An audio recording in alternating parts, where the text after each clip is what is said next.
Hello everyone, welcome to true IAS and PCS. Geography के chapter को continue करते हैं और हमारा टॉपिक है हाइड्रोस्फीयर। इजी है, अब ये चैप्टर ख़त्म हो जाएगा, इसमें कुछ जानने वाली बात नहीं है, ये सब आप लोगों को बातें पता ही हैं।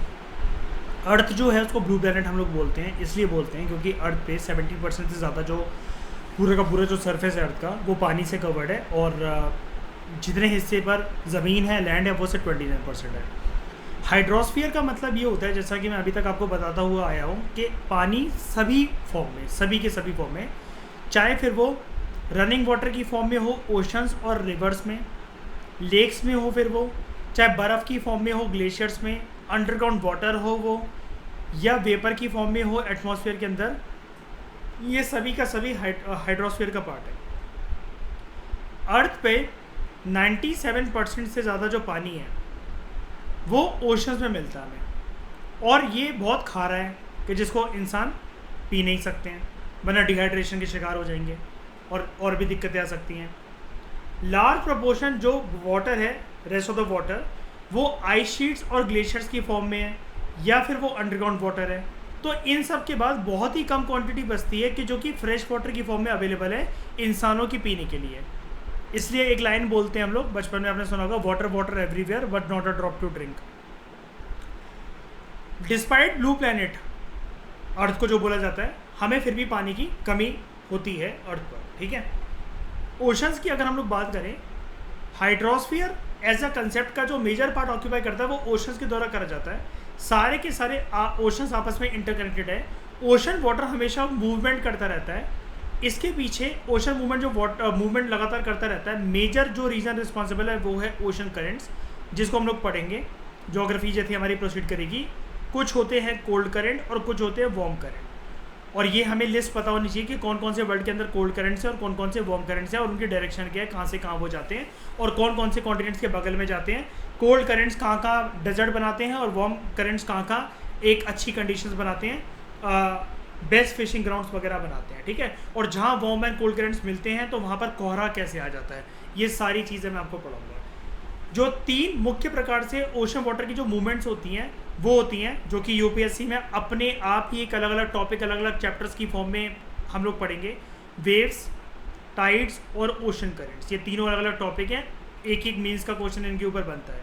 5 मेजर जो ओशन हम जानते हैं, Pacific ocean, Atlantic, Indian, southern ocean और आर्टिक ओशन, इनके साइज़ के बेसिस पर, यानी कि सबसे बड़ा ओशन कौन सा, पैसिफिक, उसके बाद Atlantic which is S shaped ocean, उसके बाद ट्रायंगुलर ओशन, इंडियन ओशन, फिर सदर्न ओशन जिसको हम लोग एंटार्क्टिक ओशन भी बोल सकते हैं, और सबसे टॉप पर आर्कटिक ओशन, सबसे छोटा, ठीक है। तो सबसे बड़ा ये, सबसे छोटा ये, इसमें कुछ तिगड़म, जैसा कि मैं आपको बता चुका हूँ, Atlantic S shaped ocean, Indian ocean triangular shaped ocean, बस, ठीक है। पैसिफिक ओशन लार्जेस्ट ओशन है, ये अर्थ का 1/3 एरिया लगभग ऑक्यूपाई करता है। अर्थ का सबसे जो डीपेस्ट स्पॉट है, जो कि मूवी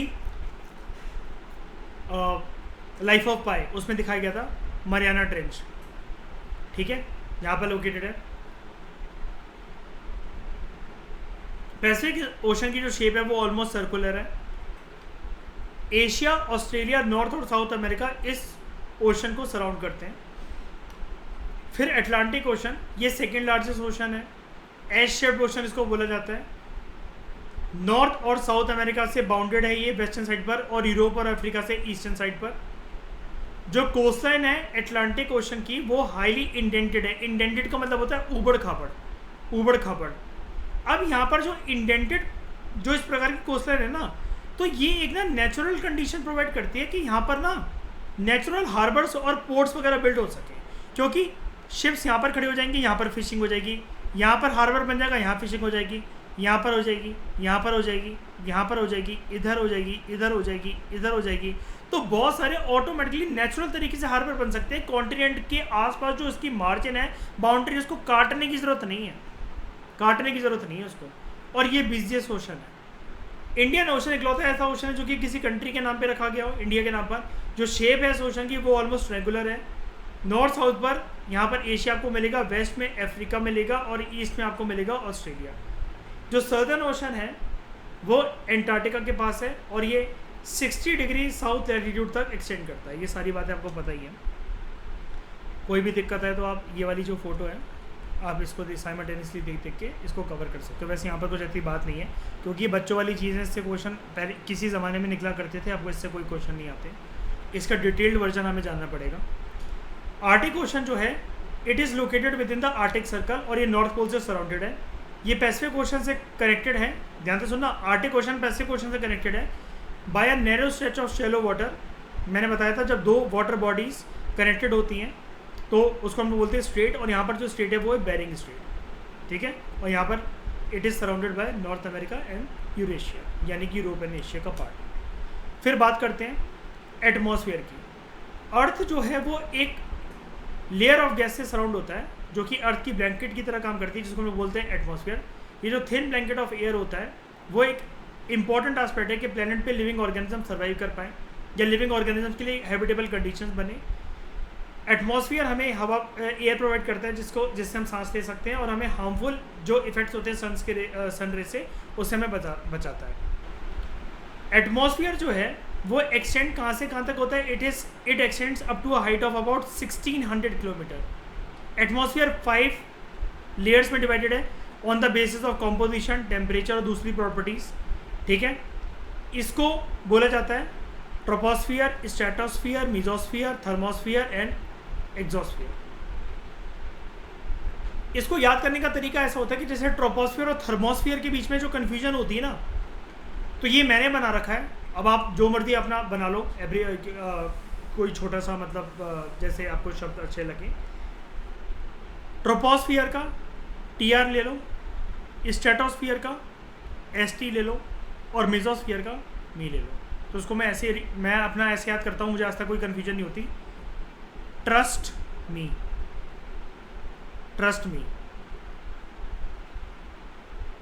बचा क्या? थर्मोस्फियर, और लास्ट मुझे याद रहता है एग्जोस्फियर, यानी कि आउटर स्पेस। ये याद रखना। ट्रस्ट TRST, ट्रस्ट मी से मीजोस्फियर, ठीक है। तो ट्रोपोस्फियर और थर्मोस्फियर के बीच में कभी कंफ्यूज नहीं होगा, क्योंकि शुरुआत ही होती है ट्रस्ट मी से। Atmosphere is composed mainly of nitrogen and oxygen. ये हम पढ़ चुके हैं। 99% जो क्लीन ड्राई एयर बनाती है नाइट्रोजन 78%, ऑक्सीजन 21%। कुछ और भी गैसेस यहाँ पर होती हैं लाइक CO2, आर्गन जो कि 1% है, 1% से भी कम है कुछ तो। ऑक्सीजन लिविंग ऑर्गेनिजम्स क्या कहते हैं सांस लेने के लिए यूज़ करते हैं। नाइट्रोजन लिविंग ऑर्गेनिजम्स यूज़ करते हैं अपनी ग्रोथ के लिए, खाना बनाने के उनके काम आता है प्रोसेस में, ठीक है। कार्बन डाइऑक्साइड हालांकि बहुत माइन्यूट अमाउंट में प्रेजेंट है, लेकिन ये इंपॉर्टेंट है क्योंकि ये अर्थ जो हीट रेडिएट बैक करता है, तो ऐसा ना कि पूरी की पूरी चली जाए, ये वार्म हीट को सन से आने वाली उसको ट्रैप कर लेता है ताकि अर्थ पर वार्म कंडीशंस भी रहे, वरना आईसी कोल्ड प्लेनेट अर्थ बन सकता है।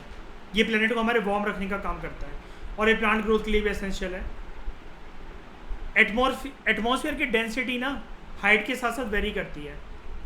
सी लेवल पर सबसे ज़्यादा डेंसिटी, और जैसे जैसे हम बढ़ते जाते हैं डेंसिटी कम।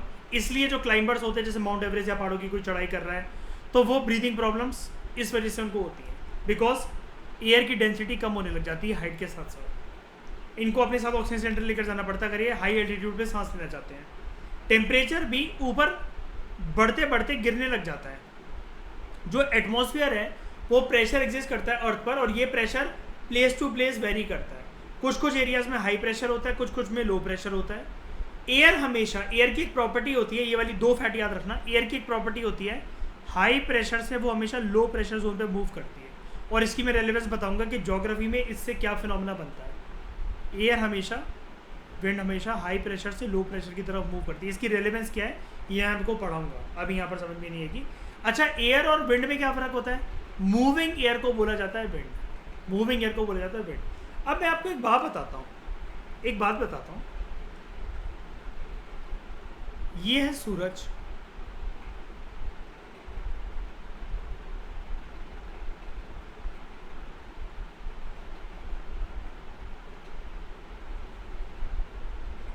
ये एक इंसान है,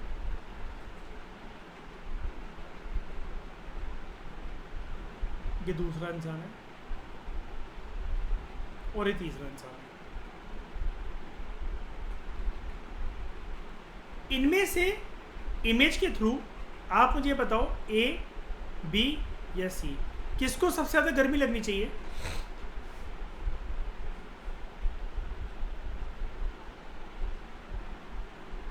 ए को, इमेज के हिसाब से कह रहा हूँ, सूरज के सबसे ज़्यादा पास है, ऑब्वियस ही बात है। आग की भट्टी कहीं जल रही है, मेरे घर में वो जल रही है, तो आपको आपके पसीने निकलेंगे कि मेरे निकलेंगे?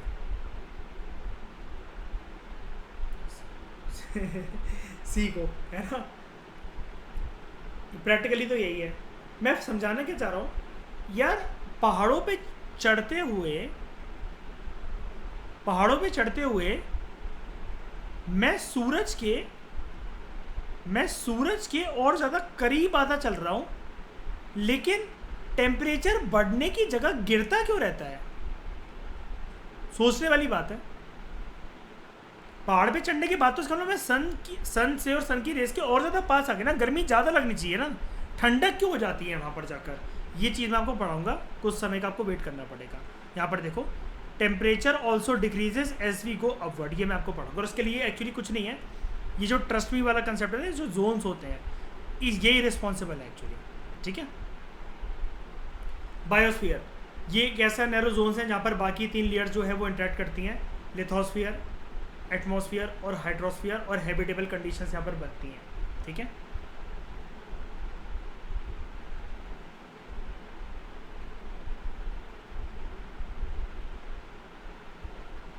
बायोस्फीयर इंपॉर्टेंट होता है सर्वाइवल के लिए, फिर चाहे वो मैमल्स हों, इंसान हो, या अलग अलग माइक्रोब्स हों। ऑर्गेनिज्म जो होते हैं बायोस्फीयर के अंदर, they are broadly divided into 2 categories broadly, plant kingdom and animal kingdom. ये जो 3 डोमेन्स ऑफ लाइफ होती है, लिथोस्फीयर, एटमॉस्फेयर एंड हाइड्रोस्फीयर, ये आपस में जब इंटरेक्ट करती हैं तो ये स्पीशीज़ डाइवर्सिटी को इन्फ्लुएंस करती हैं। फॉर एग्जांपल, फॉरेस्ट का कट होना हमारी नीड को तो फुलफिल कर देगा कि हमें लकड़ियाँ वगैरह चाहिए, या clearing of land for agriculture, इसकी वजह से। लेकिन होता क्या है, सॉइल जो होती है उसका टॉप लेयर से रिमूवल होने लग जाता है, जिसकी वजह से कौन सा प्रोसेस बर्न होता है एनवायरनमेंट में, क्या कहते हैं उसको, जल्दी बताओ। लीचिंग।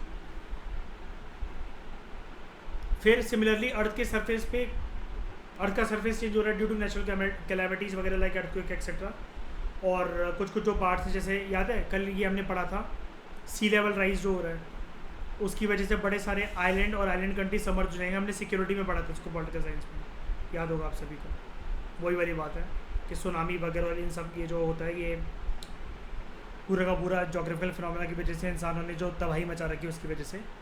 उसके बाद इंडस्ट्रीज़ वगैरह से जो पॉल्यूशन वगैरह होता है, थर्मल पावर प्लांट से व्हीकल और पॉल्यूशन जो होता है, CO2 वगैरह, ये सब की वजह से क्या होता है कि ग्लोबल टेम्परेचर बढ़ रहे हैं, ग्लोबल वार्मिंग का कंसेप्ट हो रहा है, जिसकी वजह से पूरा का पूरा जो बायोस्फीयर, लिथोस्फीयर, हाइड्रोस्फीयर, ये सारा का सारा इसके अंदर डिसबैलेंस हो रहा है, फूड चेन, फूड वेब घट रही है, ऑर्गेनिजम्स और स्पीशीज डाइवर्सिटीज़ की वजह से इन्फ्लुएंस अफेक्ट हो रही है नेगेटिव वे में, ठीक है, जिसकी वजह से ओवरऑल इन्वायरमेंट का और अर्थ का डिटोरेशन हो रहा है, यानी कि बर्बादी हो रही है।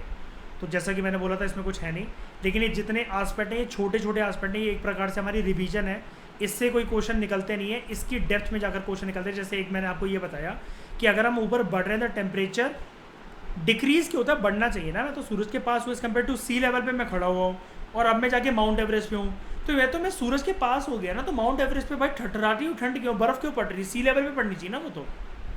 इसका मैं फिनोमेना बताऊँगा कि ऐसा होता क्यों है। Thank you very much for discussion.